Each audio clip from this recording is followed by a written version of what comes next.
There are themes in this story that are universal and everybody loves, and let's just do it and do it in such a way that that reaches the masses. And that's kind of how I look at it. And that's why I built my studios to collaborate with people like Will on and just make it cool, right? We just make it cool.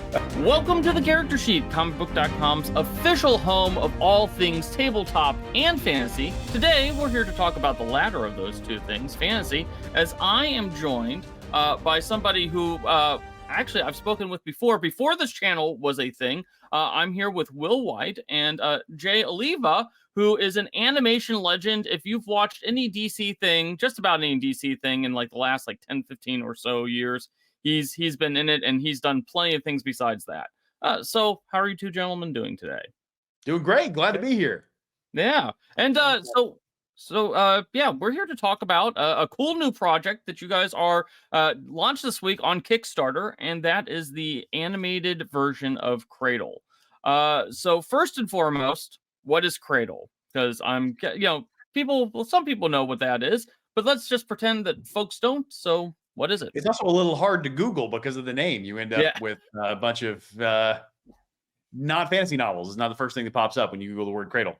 So Cradle is a series of kind of magical martial arts inspired fantasy novels. So they're books that I wrote because I love anime and I love Chinese cultivation novels and I love just a lot of kung fu movies and a lot of stuff like that. So I sort of threw all that into a fantasy novel series about a character getting stronger and stronger as he explores this magical world.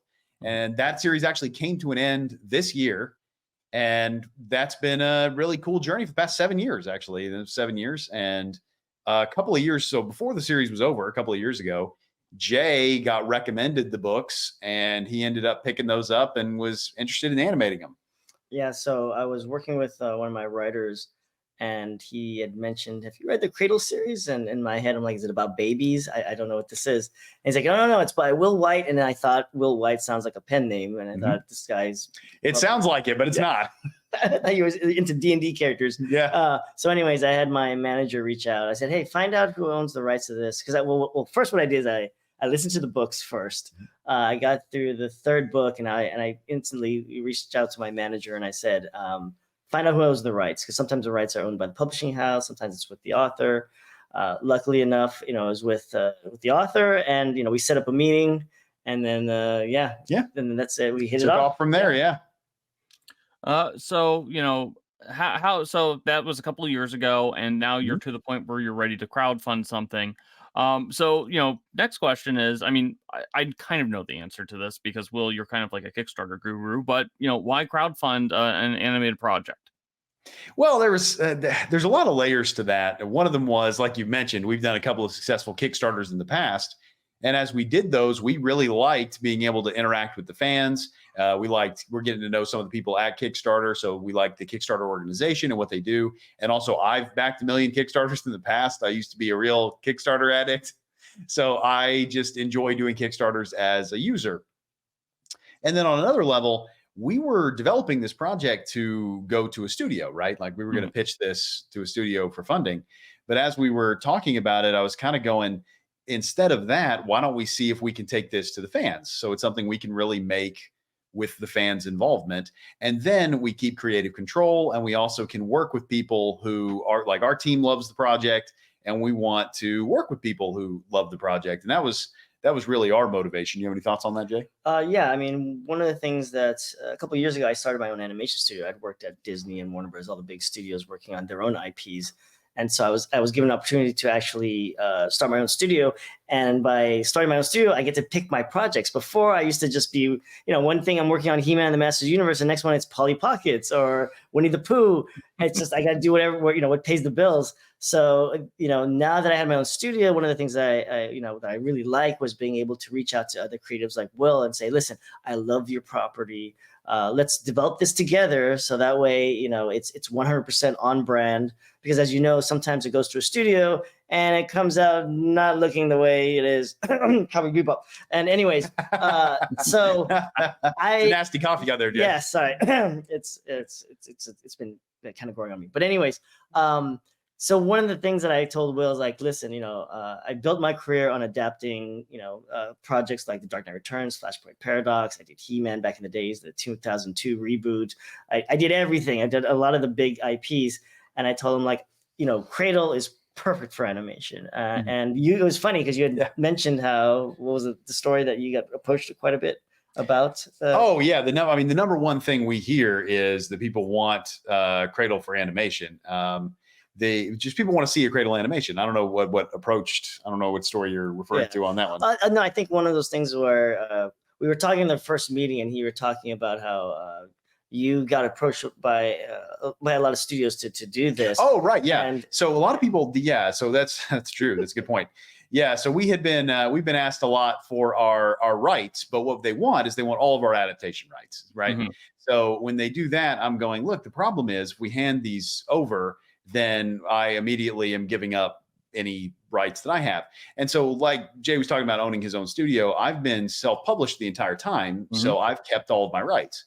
And one of the things I like about that is if I don't like the cover, I can change the cover. If I want to make a change to the book, I can make a change to the book. And so when people are coming after me for the rights, they're trying to get animation rights and movie rights and all this stuff. And when we give those over, then we don't know what's going to happen with those. It's entirely up to whoever gets the rights. So I was not really interested in selling all my rights because that's one of those things that's like, okay, maybe it'll happen, maybe it won't. And even if it does, there's no guarantee that it's something I'll like or something that'll be good. So to me, rather than, I would rather have nothing than something that sucks.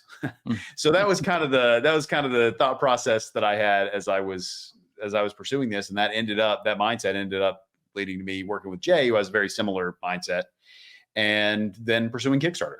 And which is surprising because most series and IPs that like Will has with Cradle is already tied up. It's already sold off to a network or some executive. Somebody's got it who's just sitting on it, and we were very fortunate when I reached out to Will. He's like, yeah, I've got it all. And I'm like, this is fantastic. Because I said, listen, if whatever you want to change, we can change it together. And it's canon. Yeah, exactly.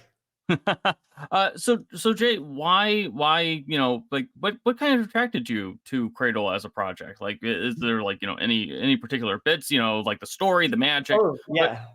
I mean, it's funny, like in the first book, I'm not going to ruin it, but the scene when Serial first shows up, here's the thing. All I got was a recommendation of like, hey, read this book. I had no idea what it was about. Right. So as I'm listening to it, I'm thinking, oh, okay, I kind of get what this is going. And then the big Serial comes in and it just kicks me in the butt. And I'm like, this is awesome. I was not expecting this. And it totally changed my whole outlook of where this series, what the setup is. And then eventually when you got to meet all the other characters like Ethan and Orthos and Yaren and whatnot. And in my head, as a director, I'm always picturing it. I'm filming it in my head as I'm hearing it or I'm reading it, as well as I'm scoring it. I'm hearing the music. And so, when I met with Will and I gave him my pitch of like, this is what I want to do. And one of the things I mentioned to Will was, listen, it's great that I think when we talked, you had one more book about to come out. Yeah, I think so. And I said, listen, this is a way for us to kind of go back into the series and kind of do Will's kind of director's cut, which is very exciting. Because I know, like, I look back at my own films and I'm like, yeah, you know what? If I had a little bit more time, or maybe I should have done this. And I said, this would be a great thing for the fans where Will can look back, the last 7 years and be like, hey, you know what? Maybe I should have set this up here, or maybe I could have planted this seed earlier or done something, move things around. I don't know. But to me, that was exciting because I got to like look into his mind and kind of see how he pieced everything together and how it laid out eventually in the books and how in animation format, we can kind of play with that as well, because now you're dealing with the format like, with movies and film. And it was exciting for me to kind of like, get a peek inside of behind the curtain of how. Yeah. And as we were first talking, as we were getting started, there was a lot of, so he was talking about some of the things he was seeing and some of the influences and kind of art styles he was thinking that as he was picturing, as he was reading the books. And it was funny because a lot of the stuff he was thinking about were stuff that inspired me, because a lot of animated projects inspired Cradle. And when I've been asked before what format I would like to see Cradle in, immediately I want to see it in animation. I would rather see that than live action. I just think it lends itself well to the style. And so I was just very excited to be going down this road with Jay. So for folks who have read the Cradle series, you know, we've seen in past animated adaptations, or really any adaptations, you know, some are very close to the source material, and others, you know, have, you know, gone off in their own direction, I think is the charitable way of putting that. So, you know, is this going to be like a faithful adaptation? You mentioned it was going to be like a director's cut. You know, are you looking at, you know, this being its own project? Will there be surprises for people who have already read all the books? Well, you know, I did write the books, so I do I do have some attachment to the original story. I'm not objective here. Very subjective. But my goal here is to stay true to the heart of the story. It's to stay true to the story I was really trying to tell, which involves who the characters are and the themes of the story, and also the arc. I think over the 12 books works well. But there's a lot of these things that are not really very sacred to me. So there are things that minor characters that didn't really need to be there that I put in because I thought they were going to go somewhere they didn't go. Locations that, so to me, being faithful to this story means being faithful to the heart of the story and to the characters and to what the story really means. It doesn't mean being super literally accurate. So one of the things we've been talking about has been Lord of the Rings, just because we've got a bunch of Lord of the Rings swords up on our wall, and Jay came over and saw those. And so we were talking about Lord of the Rings, and Lord of the Rings movies are not literally very accurate to the books at all. But they do a great job of bringing the story to life in a way that's very faithful to the heart of it. So as I'm doing this, I do not feel bound by small little details that this has to happen in the exact same order at the exact same place, at the exact same time. But I do feel bound to go, I want to tell this story, not a different story, the story that's here as well as I can now. And a lot of that means making some changes because of I told it the best way I could back then, right? And I'm a different writer now, and hopefully a better writer. And so one of the things, and then the other thing is, I now have the benefit of hindsight, right? So when I was writing the first book in the series, Unsouled, I was initially intending to use it as a quick book that I could just kind of rattle off really quickly and write several of these a year to cover gaps in between my bigger projects, my real books, right? Well, it was immediately more popular than the books that were a lot longer and harder to write. So I was like, oh, okay, well, this is my thing now. So I moved on from there. So then I took it in a direction I wasn't expecting. So I didn't expect it to be this big hit. So I would have designed it differently if I had known from the beginning where it was going and how many books there were going to be and all that kind of thing. And for one thing, I would have brought certain characters in earlier. And really probably the first 2 books would have probably been one book. Mm-hmm. So in an animated adaptation, doing it the way I would want, I would put a lot more, I would get through a lot of the things in the first 2 books faster and get to some of the content in the third books. And then from there on, maybe there's some stuff I could expand on and add. But for the most part, I would condense that beginning. What I'm hearing is this is going to be a Wheel of Time situation all over again. They're just you're combining books left and right. That's what I'm aiming for. Yeah. So the Kickstarter, it's, you know, $1 million goal. What does $1 million get you in the world of animation? All right, Jay. Well, it gets you some really cool stuff. I think right now, I mean, animation is very expensive. I mean, it's not like it's just me. I have, you know, I hired my studio's full of the top guys in animation and live action films. So, you know, we're designing out all the characters, all of the locations. So the first goal is literally just to do an animatic, which I don't know if you have seen an animatic. I'm sure you've seen like the Marvel films, or like when they show them before they've shot, and it's kind of animated. It's not quite, but it's not fully animated. So what we're planning on doing is adapting. It's Unsouled, right? We're going to do Unsouled, as one, you know, movie-ish. And I would do the storyboards. I would direct it. You know, we'd have a cast of, you know, actors, of course, and Travis would be one of them. Mm-hmm. And then we would put music and, you know, some, you know, sound effects. It wouldn't be fully done because the next step would be basically full animation, and you do all that kind of all those bells and whistles. But the $1 million would get us there. So you'd at least see the first book done in a way that is pretty close to the books, and there's some adjustments that we'll do in this first version of his first book. I said first a lot, but that's what it would be, right? So you would kind of see it, you'd kind of see where we're going. It'd be pretty much almost animated. I mean, that's how we kind of do it. and it be, I'm just excited because I want to see it. I told Will, and this is a side thing, I told Will, I don't care who makes this, even if I don't make this, I just want to see it. I want to turn on the TV and I just want to watch that scene with Cyril and Lee Marcoux and when Ethan shows up, and I just want to see it. I don't care who makes it.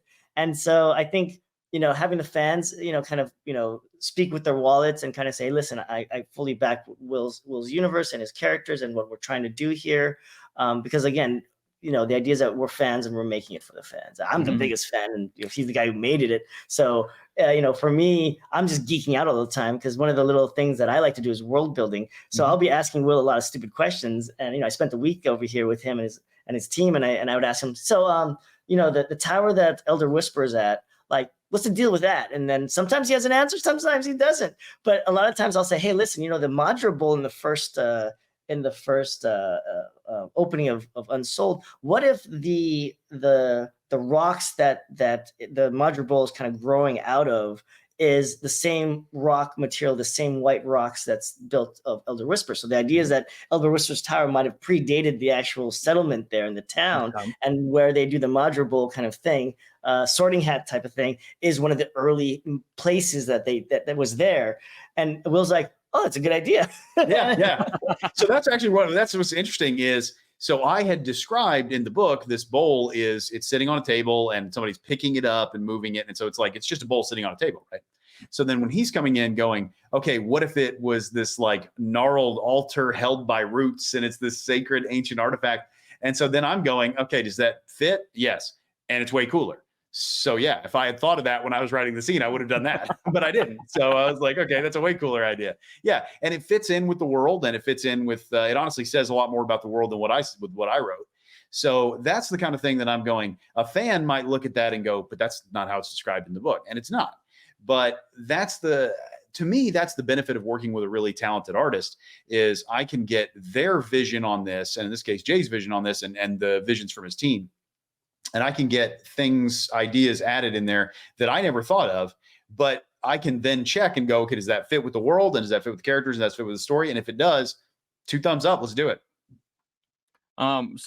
Obviously as part of it, since it's a Kickstarter campaign, what are the, sort of like, what's in it for the fans who donate besides, obviously the school project, getting to see the finished, or this animatic, what else can fans get for backing? Well, the Kickstarter page is up now, so if you're watching this and the Kickstarter is still live, you can go check for yourself. But the thing that's the first question everybody asked when they heard that we were doing this Kickstarter is they were like, okay, but what do fans get? So it's a great question to ask. And we spent a lot of time trying to go, okay, what can we do that is really that we think fans are really going to like? And that was our things. We were trying to go, let's target people who are fans of Cradle, and what sort of thing can we get made that where there. So there's a lot of stuff because you go up the tier, so I don't remember it all like in order or anything, but there's stuff like there's pre-production material that's pretty early on, so you can get stuff like a script signed by me, there's something signed by Jay, then it goes up, and then we have stuff like replica, like a little plushie of the little mascot character. We've got a replica of a little like ball with a flame in it. We've got a backpack. There's the backpack with a logo on it because the main character wears a backpack for a lot of the first 2 books, and so that's in there. Anything else? What am I forgetting? There's a lot of stuff. There's a lot of stuff. I mean, other than our initial tier, if we hit that 1 million, then every single tier after that would be like, if we hit this particular tier, we can produce shorts that are fully animated. True. That Will was going to write, and my team was going to produce it. That could fit in the within the context of the different books of the first 3 books we were going to cover. And who knows? I mean, Will might be like, hey, you know what? I really wanted this scene. I never wrote it, but let's throw this in there. So that could be another kind of fun thing. So that is one thing is if we end up going up the stretch goals, there are some things I was gonna write and gonna add on there. So there's a couple of short stories at some of the lower goals, and if we hit one of the higher goals, I'll write another Cradle book. Right? Like that's like, okay, I was going, what can I contribute? Well, I can write stuff, and so I was like, yeah, let me do that. So yeah, that's stuff we might end up adding. So last question, and this probably could have been the first question of this. what's the, kind of the end goal here? Is it something like Vox Machina where, it's crowdfunded and then ends up on a streaming platform? Do you want to turn this into a movie that, ends up in theaters? What's the end goal? What would be your ideal end for this project? All right. So I'm going to be a completely 100% with you. My ideal end goal here is that we have something produced that's really good. Okay. And that fans get to see. That's my ideal end goal. So people keep asking me, they want to know, why didn't I open this up to investors? That's one of the questions I've gotten a lot. And the answer is because I don't have a monetization strategy in place. So that would be very irresponsible to do. That would have been, this whole thing is, are we going to be able to get it on a streaming service? Are we going to be able to, how are we going to distribute it? Are we just going to send files to everybody? Are we going to put this up on YouTube? Are we going to, and my answer is whatever we get, whatever we make, I just want to make sure. So the people from Kickstarter, we're definitely going to get to see it because that's part of the Kickstarter agreement. So we're going to get it to them first. But what platform is it on? What mechanism do we have to deliver it to the viewers? I don't really care. So my thing is, I want to make a really cool thing. That's what I want to see. So the fact if we sell it to anybody, or if it's out there, or that's not really my goal here. And that's another great thing I like about Kickstarter is I'm going, if we fund this and we can make the project, whether we get anything out of it is not a big deal. The thing I'm getting out of it is I want to have a really cool project that the fans can see and that we can all enjoy. Yeah. And to add to what Will was saying is, for me, it's more about kind of like showing the studios that the fans make a difference, right? Because in today's day and age, as you can tell, most of the IPs that we love, that are beloved to us, go into some corporate office and it gets changed, and mostly bad, sometimes good. But for me, like, this is a great way for us as consumers and as fans of this content to show Hollywood and show the world that, listen, we want to back the things that we love. We want to say, hey, we love this series. We want to see these characters that we fell in love with, that we read all 12 books, and now we're going to see them live in another medium. And maybe I could share that with my kids and with my, friends in a way that, because maybe they don't read books and maybe they don't listen to audiobooks, but now it'll exist in its own way. And I've helped make that. And I think that's the biggest thing. I think for the fans, they can know that they were instrumental into bringing this to life. Because again, Will's onto his other books, right? And the series is done, right? We all loved it, and we all read it, and we could read it multiple times. But by doing this, it allows it into another medium. And as a fans, we can find a way for us to, fund it on our own. Because I didn't know that Will was going to write another book. If I had known that, I would have been like, Will, let's just do. Let me write a check. I want to read more Cradle books. But like I said, with the way things are going now, is, as you guys can tell with the streaming services and everything, I think this is a way to kind of do what Image Comics did back in the days with comic books, where it's like, as creators, we are going to take control of our IPs, of our own characters, our own stories, and we are going to produce content for our fans, right? We're not going to create it for, people who aren't interested in Chinese cultivation novels or anime, right? We're not doing that. We're doing for the people who are already in love with this, or who recognize that there are themes in this story that are universal and everybody loves, and let's just do it and do it in such a way that that reaches the masses. And that's kind of how I look at it. And that's why I built my studios to collaborate with people like Will and just make it cool, right? We just make it cool, right? And make it fun and be something that we could all be proud of. And that's ultimately what, our goal is. Oh, that was beautiful. That was great. Well said. That was awesome. With that. Yeah, that was fantastic. I think that's a perfect way to end things. So the Cradle animated Kickstarter that is going on literally right now. If you're watching this video after it gets posted, you can still back it. If you want to know more about Cradle, there's an entire book series out there. They're incredibly addicting. Trust me, I know. So, read one of those books over the weekend and then back the Kickstarter. Trust me, that is what will happen. Thank you, Will and Jay, for appearing on our show. Thanks for having us. Thank you, fans, for watching, and until next time.